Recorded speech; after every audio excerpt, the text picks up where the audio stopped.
আমি জেনারেল শাকিলের সন্তান, কোনো ছাড় দেওয়া হবে না এখানে।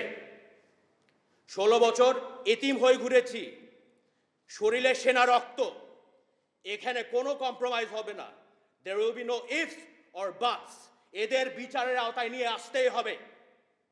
যতদিন বুকে দম আছে এই হত্যার বিচার আমি করে ছাড়বো ইনশাআল্লাহ।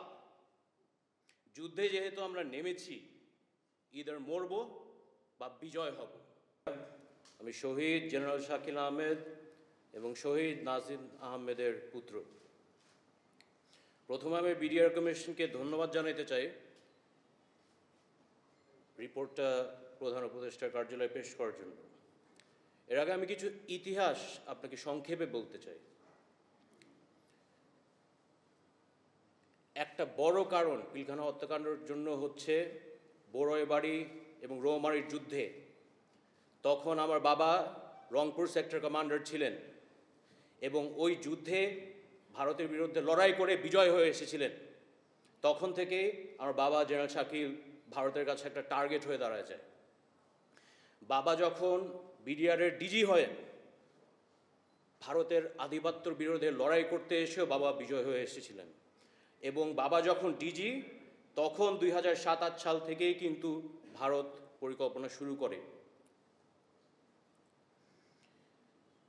যার কারণে বিডিআর হত্যাকাণ্ড শেখ হাসিনা ভারতের স্বার্থে আর নিজের ক্ষমতায় টিকার স্বার্থে এই জঘন্যতম হত্যাকাণ্ড বাস্তবায়ন করে। আমি একটা কথা বলতে চাই, এই বিচার প্রথম আমাদের দেশের মীর জাফর দিয়ে শুরু করতে হবে। যে সেনাবাহিনীর কর্মকর্তারা আমাদের বাবাদের সাথে 57 জন অফিসারদের সাথে বেইমানি করেছে তাদের বিচার এর আওতায় নিয়ে আসতেই হবে। এখানে কোনো ইয়ে নাই।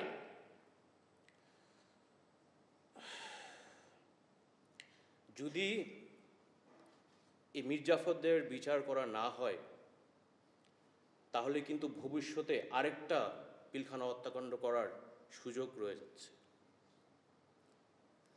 2009 সালের পরে সেনাবাহিনীর মধ্যে যে পরিমাণ ডিস্ট্রাস্ট তৈরি হয়েছিল, কোর্সমেটকে বিশ্বাস করতে পারতো না, জুনিয়র অফিসার সিনিয়র অফিসারকে বিশ্বাস করতে পারতো না। আগে একটা নন কমিশন সৈনিকের ওপর যদি কিছু হইতো পুরো সেনাবাহিনী আগায় যেত। সেনাবাহিনীর ন্যাশনাল ইউনিটিটা ছিল এবং সাহস ছিল। এটা এই সেনাবাহিনী আমার বাবা নেতৃত্ব দিয়েছিল, এক সময় 57 অফিসার নেতৃত্ব দিয়েছিল।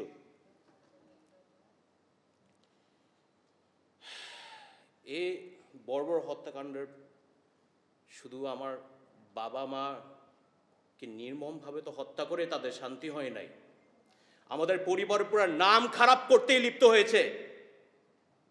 শুধু একটাই কারণ, একটাই মেসেজ, যে ভারত বিরোধী কোনো সেনাবাহিনী কর্মকর্তা যদি হয় তাহলে পিলখানার মতোই তাদের অবস্থান হবে। শুধু অফিসারদের তো শেষ করে নাই, পরিবারের মানহানি করতে করতে শেষ করে দিয়েছে। এই মুন্নিসা থেকে এটা প্রথম শুরু হয়। আমি একটা কথা ছোট করে বলতে চাই, যারা এই হত্যাকাণ্ডের সাথে জড়িত, আমাদের 57 পরিবার রেপুটেশন ধ্বংস করার জন্য চেষ্টা করেছেন, একটু মনে রাখেন আমি জেনারেল শাকিলের সন্তান, কোনো ছাড় দেওয়া হবে না এখানে। 16 বছর এতিম হয়ে ঘুরেছি, শরীরে সেনা রক্ত, এখানে কোনো কম্প্রোমাইজ হবে না। There will be no ifs or buts. এদের বিচারের আওতায় নিয়ে আসতেই হবে। যতদিন বুকে দম আছে এই হত্যার বিচার আমি করে ছাড়বো ইনশাআল্লাহ। যুদ্ধে যেহেতু আমরা নেমেছি, ইদার মরব বা বিজয় হব। রিপোর্টে যাদের নাম এসেছে আমরা চাই সরকার এখন দ্রুত প্রসিডিংস শুরু করে দেওয়া উচিত এবং 16 বছর অন্যায়ভাবে অনেক সামরিক কর্মকর্তা অন্যায়ভাবে যারা বঞ্চিত হয়েছেন বা চাকরিচ্যুত হয়েছেন, যে দেশপ্রেমিক সেনাবাহিনীর কর্মকর্তা অন্যায়ভাবে যদি কোনো বিডিআর সৈনিক যদি চাকরিচ্যুত হয়ে থাকে তাদের পক্ষেও যেন সরকার পদক্ষেপ নেয়, এটা আমরা জোর দাবি জানাচ্ছি আমাদের পক্ষ